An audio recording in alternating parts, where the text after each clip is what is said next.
अस्सलाम वालेकुम, मैं इमदाद सुमरो। तहरीक इंसाफ ने एतराफ़ कर लिया है कि उनकी हुकूमत गद्दारों और इंडिया के साथ मिले हुए लोगों के वोटों पर खड़ी थी और वोटों पर बनी थी। एक बड़ी शख्सियत की गिरफ्तारी का फैसला हो चुका है पाकिस्तान के अंदर और एक शख्सियत को बाहर से इंटरपोल के ज़रिए गिरफ्तार करके पाकिस्तान लाने का फ़ैसला किया गया है और इदारों के ख़िलाफ़, फ़ौज, अदलिया और दीगर इदारों के ख़िलाफ़ प्रोपेगेंडा करने और इदारों के अंदर बगावत पैदा करने की कोशिशें करने वालों के ख़िलाफ़ पाकिस्तान के अंदर और पाकिस्तान के बाहर क्रैकडाउन करने का भी फ़ैसला किया गया। ये सारे मामलात हैं। पहले मेरा ख़्याल है बात कर लेते हैं एजेंटों वाली। एजेंट कौन, किसका एजेंट, कौन गद्दार और कौन गद्दार नहीं, ये पाकिस्तान की सियासत का अलमिया है और पहले दिन से यही चलता आ रहा है। मादर मिलत फातिमा जिन्ना अयूब खान ने उनको गद्दार और इंडियन एजेंट करार दिया था। हर डेमोक्रेट आइन की बात करने वाले को हर दौर में गद्दार करार दिया गया और अभी तक ये खेल जारी है। अब ज़रा उल्टा मामला बना है। पहले होता था कि हुकूमतें इल्ज़ाम लगाया करती थी और आज की अपोजिशन जो है वो अब अपने मुखालफीन को मुसलसल गद्दारी के इल्ज़ाम लगा रही है और ये इमरान खान साहब ये बयानियाँ लेकर पूरे मुल्क में चल रहे हैं और अब आलम यह है कि वो भूल जाते हैं कि कल किनके साथ खुद मिले हुए थे। इमरान खान साहब का हर जलसा, हर तकरीर एक लोगों के अंदर एक जहन साजी, लोगों के ब्रेन वॉशिंग के लिए इमरान खान साहब कर रहे हैं और मुसलसल हिट कर रहे हैं मुल्क को, कौम को, इदारों को तकसीम करने के लिए। और जो बातें कर रहे हैं वो तकसीम की बातें, लिहाजा इदारों ने भी और हुकूमत ने भी ये फ़ैसला किया हुआ है कि इस मामले को ज़्यादा दराज होने नहीं दिया जाएगा। कल मैंने आपको गुजारिश किया था एक व्लॉग में कि इमरान खान साहब की रस्सी जो है वो खींचने का फ़ैसला किया गया, टाइट करने का फ़ैसला किया गया कि नहीं, अब इतनी ढीली रस्सी नहीं देनी। अब इमरान खान साहब के एक करीबी साथी को गिरफ़्तार करने का फ़ैसला हुआ है, लेकिन ये जो गद्दारों वाला मामला है, ये जो एतराफ़ है ये कि हम गद्दारों के वोटों से अपनी हुकूमत चला रहे थे, ये PTI के लोग खुद कर रहे हैं। तहरीक इंसाफ की जो हुकूमत थी, जो 9 अप्रैल को तहरीक अदम एतमाद के एक आइनी तरीके से ख़त्म की गई, जिसको इमरान खान साहब ने आलमी साजिश करार दिया, अमरीकी साजिश करार दिया और अब वजाहतें करते फिर रहे हैं कि मैं कोई एंटी अमेरिका नहीं हूँ, मैं कोई एंटी यूरोप नहीं हूँ, मैं कोई एंटी इंडिया नहीं हूँ। उसकी हुकूमत में जो इत्तेहादी थे उनके, क्योंकि इमरान खान की हुकूमत, इमरान खान के पास तो टोटल 155 वोट थे कौमी असम्बली में, तो इत्तेहादियों के बगैर तो वो हुकूमत चला भी नहीं सकते थे, बना भी नहीं सकते थे। और इमरान खान साहब आजकल जो इंटरव्यूज़ दे रहे हैं मुसलसल, वो ये कह रहे हैं कि जी मैं 2/3 मेजॉरिटी के बगैर हुकूमत नहीं बनाऊंगा, मुझे अगर सादा अक्सरियत मिली भी तब भी हुकूमत नहीं बनाऊंगा, ब्लैकमेल होना पड़ता है, ये होना पड़ता है, या मैं किसी के साथ इत्तेहाद बनाकर हुकूमत नहीं बनाऊंगा। 2018 से पहले, इंतखाबात से कुछ अर्सा पहले यही बातें करते थे। और इमरान खान साहब ये समझते हैं कि कौम का जो यादाश्त है वो कमज़ोर है। होगी इमरान खान साहब के चाहने वालों की यादाश्त कमज़ोर, मगर पाकिस्तान की सहाफ़त की, पाकिस्तान के सहाफ़ियों की, पाकिस्तान के जमहूरियत पसंदों की, आइन कानून में यकीन रखने वालों की, पार्लियामेंट की बालादस्ती चाहने वालों की यादाश्त कमज़ोर नहीं है। उनको पता है कि इमरान खान साहब ने कब कब क्या क्या कहा था। भारत में जाकर पाकिस्तान के मुतालिक क्या बातें की थी, पाकिस्तान की फ़ौज के मुतालिक, बरतानिया में जाकर क्या की थी, वो उनको एक इजहार राय की आज़ादी के ज़मन में चीज़ें थी, एक तारीख़ी कुछ वाक़यात उन्होंने बातें की थी, तो लिहाजा उन पर किसी ने ये इल्ज़ाम नहीं लगाया जो मुखालफों पर वो लगा रहे हैं गद्दारी का। तो इमरान खान साहब एक आजकल जो बातें कर रहे हैं कि जी मैं किसी को मिलाकर हुकूमत नहीं बनाऊँगा, ब्लैकमेल होना पड़ता, यही बातें करते थे।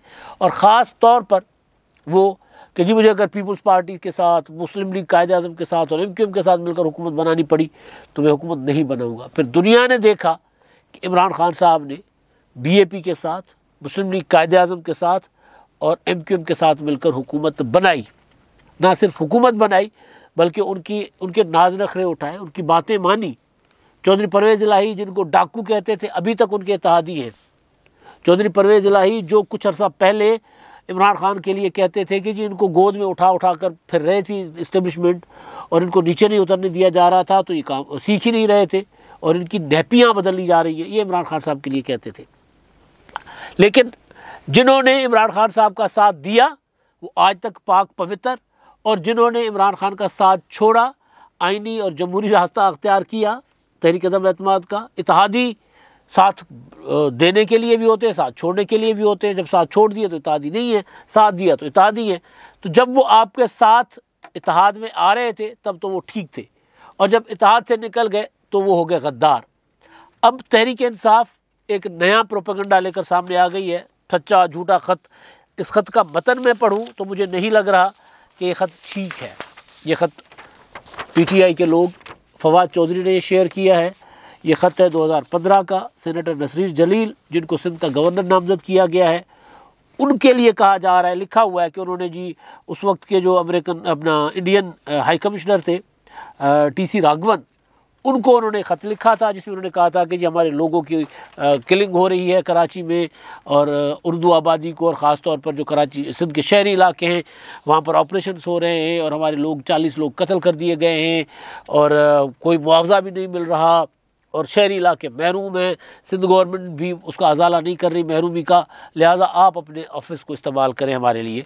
ये इस ख़त का मतन है, और ये दावा किया जा रहा है कि ये ख़त जो है इंडियन हाई कमिश्नर को लिखा था 2015 में, और इसकी तारीख़ भी इसके ऊपर है। और ये ख़त कहा जा रहा है कि लिखा था सेनेटर नसरीन जलील ने, जिनको गवर्नर नामजद कर दिया गया 18 जून 2015 को।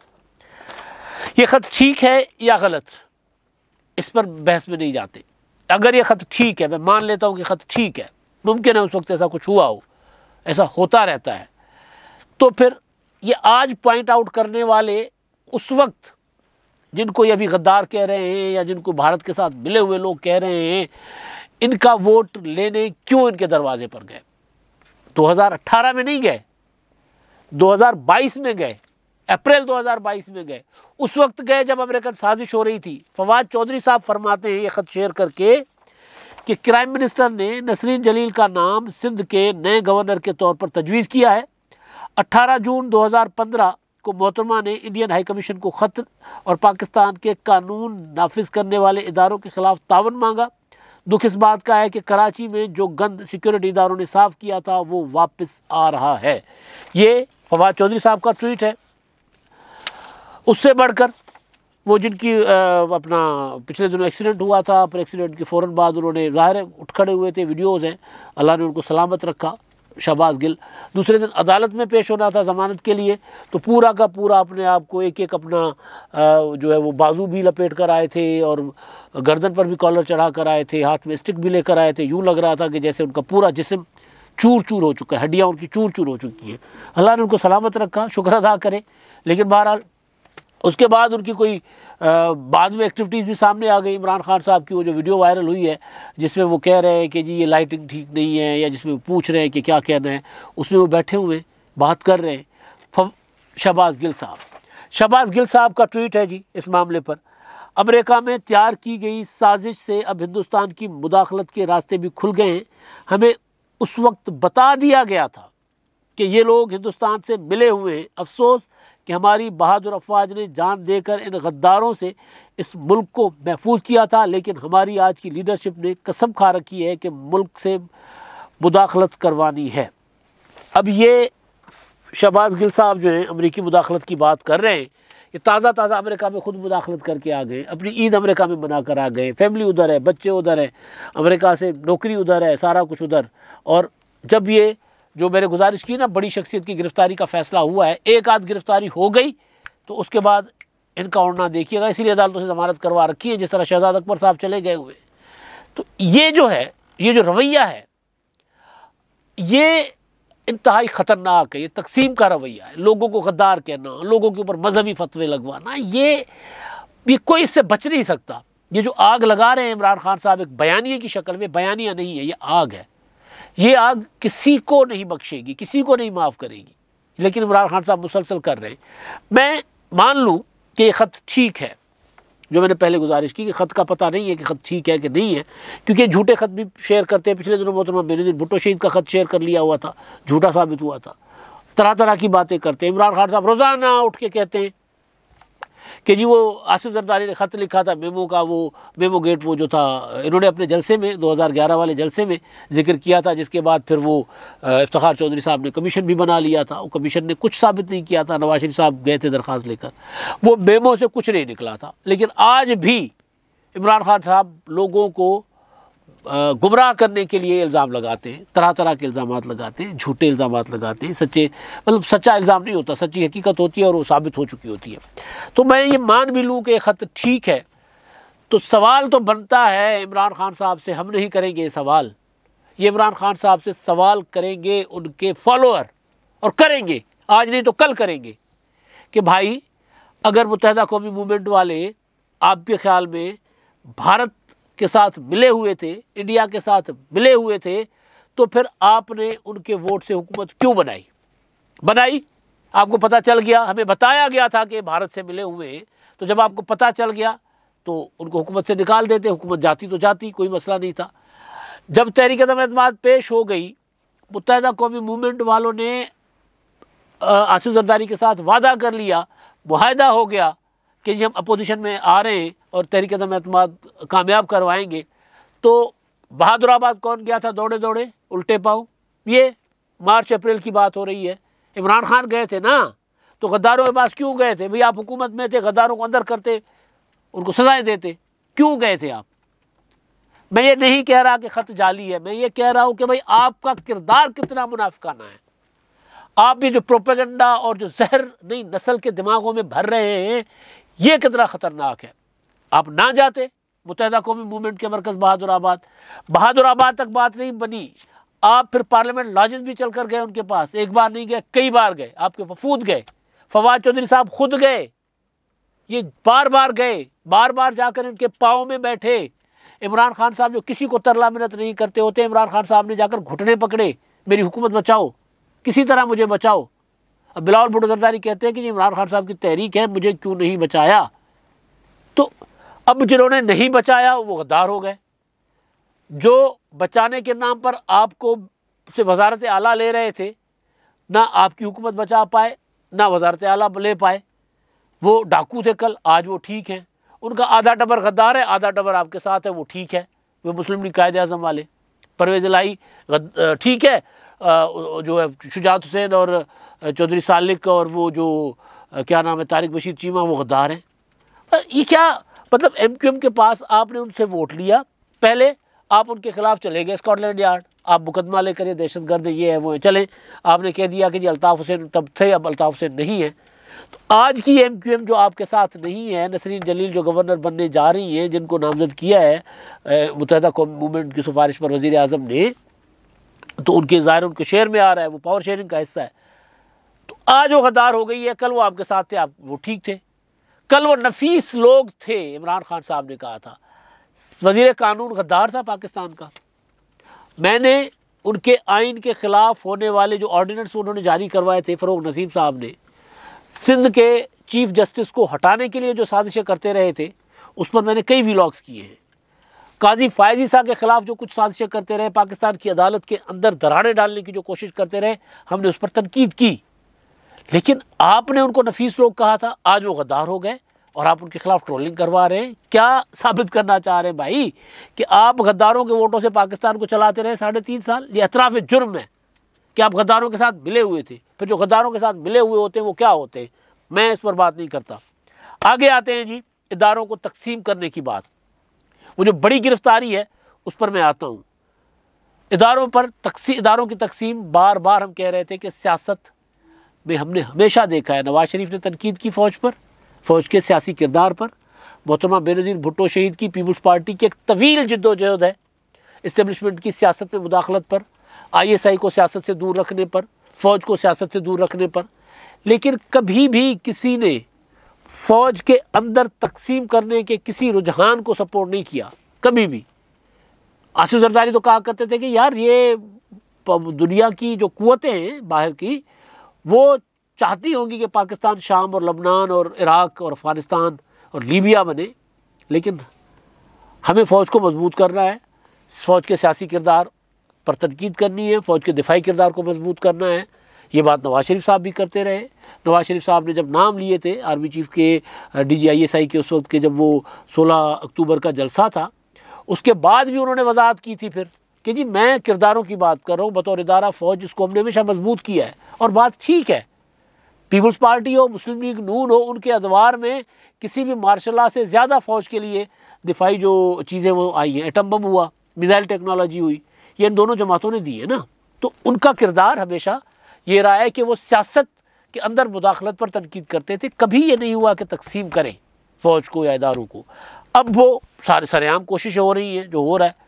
तो अब उसमें जो एक साहब हैं समी इब्राहिम साहब, अमेरिका में बैठकर पाकिस्तान की फ़ौज के वो उन्होंने वीलॉग किया था, वो जो उनके मुतालिक जो चीज़ें जो प्रेस रिलीज़ जारी किया गया है या फैसला किया गया है FIA की जानिब से, उनको नोटिस भी चले गए हुए। तो जो प्रेस रिलीज़ है वो ये कह रहा है कि जो उन्होंने बगावत की कोशिश की है, बाहर बैठकर वीलॉग करके पाकिस्तान की फ़ौज के अंदर पाकिस्तान में इंतशार हैजान की कैफियत पैदा करने की कोशिश की है। उनको इंक्वायरी का में शामिल होने का, अपना दिफा करने का पूरा मौका दिया जाएगा। वो इंक्वायरी में आएँ, अपने आप को डिफेंड करें, मुकदमा ख़त्म कर दिया जाएगा। नहीं आएंगे तो फिर उनको गिरफ़्तार किया जाएगा और इंटरपोल की मदद से उनको गिरफ़्तार किया जाएगा। यानी ये फ़ैसला हो चुका हुआ है कि अगर वो नहीं आएंगे तो उनको इंटरपोल के ज़रिए गिरफ़्तार किया जाएगा। साथ ही FIA की जो प्रेस रिलीज़ है उसमें यह भी कहा गया है कि जो कानून पसंद पाकिस्तानी जो बैरून मुल्क हैं उनके ख़िलाफ़ कुछ नहीं होगा, वो ना डरें, लेकिन जो बाहर बैठकर इदारों के ख़िलाफ़ पाकिस्तान के जो कैंपेन कर रहे हैं उन सब को उनके नाम फिर ECL पर डाल दिए जाएंगे और उनके ख़िलाफ़ कार्रवाइयाँ होंगी। तो ये कार्रवाई जो पाकिस्तान के अंदर नहीं, क्योंकि रुझान ये देखा जा रहा था कि इमरान खान साहब के हक़ में जो हदें पार करने वाले लोग थे वो पाकिस्तान में जो थे उनको तो छोटी मोटी कार्रवाइयों के बाद वो तो हो गए चुप, लेकिन बाहर से ये ट्रेंड्स चल रहे थे मुसलसल। तो अब ये फ़ैसला किया गया है FIA की तरफ से और ज़ाहिर है उसको फ़ौज के इदारे की सपोर्ट भी होगी, क्योंकि उससे पहले कल DG ISPR की प्रेस रिलीज़ भी आ चुकी हुई थी। उन्होंने भी कहा था कि फ़ौज पर जो है वो तनकीद बर्दाश्त नहीं की जाएगी, फ़ौज को सियासी मामलात में मुदाखलत नहीं करना, जो उसमें घसीटना नहीं चाहिए। सियासी शख्सियात, सहाफ़ी, एंकर्स जो तनकीद कर रहे हैं फ़ौज पर वो ना करें, उससे परहेज़ करें। तो ज़ाहिर है उधर से भी, और ये इदारों का फ़ैसला है। और हुकूमत, मैंने कल आपको गुजारिश की थी कि हुकूमत की एक बड़ी शख्सियत से मेरी जो मुलाकात हुई थी तो उन्होंने कहा था कि जी हमने कहा है कि जी जिस तरह बने उस तरह ख़त्म होने चाहिए। तो ज़ाहिर है अब उनके ख़िलाफ़ जो कार्रवाइयाँ हैं वो शुरू होनी थी, सो हो चुकी हुई हैं। समी इब्राहिम साहब जो हैं तो जर्नलिस्ट, रिपोर्टर रहे हैं, उसके बाद एंकर और बड़े जर्नलिस्ट हैं, पाकिस्तान के बड़े जर्नलिस्टों में से हैं, लेकिन उनका जो वीलॉग था वो उनको ले बैठा हुआ है। अब पाकिस्तान आएंगे नहीं आएंगे, अमेरिकन सिटीज़न है, वो अमेरिकन साजिश के ख़िलाफ़ उन्होंने झंडा उठाया हुआ है, लेकिन हैं खुद अमेरिकी शहरी। मैं उन पर तनकीद नहीं कर रहा, मैं सिर्फ आपको हक़ायक़ बता रहा हूँ कि जो हक़ायक़ हैं कि वो अब कार्रवाइयाँ शुरू कर दी गई है। पाकिस्तान के अंदर तो हो चुकी हुई थी, अब पाकिस्तान के बाहर भी कार्रवाइयाँ होंगी। और ज़ाहिर है फिर दुनिया कोई आइसोलेशन में नहीं रहती। ऐसा तो कोई नहीं है कि जी बंदा बरतानिया में बैठकर अगर पाकिस्तान के ख़िलाफ़ कुछ कर रहा होगा तो उनके ख़िलाफ़ कोई कार्रवाई नहीं हो सकती, होती है कार्रवाइयाँ। तो एक तो चीज़ ये है। अब बड़ी चीज़ जो है, बड़ी खबर जो है वो है कि बढ़ चढ़ कर शाह से ज़्यादा शाह के वफ़ादार बनने की जो कोशिश कर रहे हैं शेख रशीद साहब, उनकी गिरफ़्तारी का फ़ैसला हुआ है। उनको अभी कुछ दिन मज़ीद ढील देनी है। ये तय हुआ है कि वो अगर अपना लबो लहजा नहीं बदलते तो वो गिरफ़्तार होंगे। अगर वो इसी तरह इदारों को उकसाते रहते हैं, जिस तरह वो फ़ौज को मुसलसल दावत दे रहे हैं ना कि जी इंतखाबात दिलवाएं, हमें फ़ौज पर दबाव डाल रहे हैं, वरना इंतशार होगा, वरना खून रेजी होगी, तो ये एक आधी तकरीर में तो हो जाता है, लेकिन मुसलसल इंस्टिगेट करें, इश्तियाल दिलाएं, तो हुकूमती सोर्सेज कह रहे हैं, वज़ारत दाखिला के सोर्सेज कह रहे हैं कि जी ये बर्दाश्त नहीं किया जा रहा। और ये फ़ैसला हो चुका हुआ है कि शेख साहब या उन जैसा लबो लहजा इस्तेमाल करने वाली शख्सियत, फिर अगर इमरान खान साहब, क्योंकि इमरान खान साहब सियाणे हैं, खुद अपनी ज़बान से सीधी बात नहीं कर रहे। DG ISPR की प्रेस रिलीज में था कि ढके छुपे अल्फाज में, तो इमरान खान साहब ढके छुपे अल्फाज में तनकीद करते हैं। मीर जाफ़र कौन था? सिराजुल दौला का वो सिपह सालार था। इशारा सीधा है, ढके छुपे अल्फाज में, तो वो तनकीद उधर कर रहे थे। तो शेख रशीद साहब जो हैं वो तो खुल के बात कर रहे हैं, वो कह रहे हैं कि जी फ़ौज जो है वो आगे मुदाखलत करे, इनको घर भेजे और हमें इंतखाबात दें, और अगर ऐसा नहीं होगा तो खून रेजी होगी। यानी मुदाखलत की दावत भी दे रहे हैं, धमकी भी दे रहे हैं, लोग खुद को जलाएंगे। तो ये तय हुआ है कि शेख रशीद साहब जो हैं, जो हुकूमत ने फ़ैसला किया है, हुकूमत कोई उजलत में नहीं है, हुकूमत कोई अफरा तफरी में नहीं जाना चाह रही, जो मेरे सोर्सेज कह रहे हैं, वो मैसेज कर रही है कि भाई लिमिट में रहो, सियासत तरीके की सियासत करो, हम कुछ नहीं कहेंगे, कोई ऐसी चीज़ नहीं होगी। लेकिन अगर इंतशार और वो अनारकी की तरफ जाओगे तो फिर हम नहीं बख्शेंगे। तो उसके लिए जो सबसे पहला जो पकड़ में आ सकते हैं वो है शेख रशीद साहब, जिनका फैसला हो चुका हुआ है।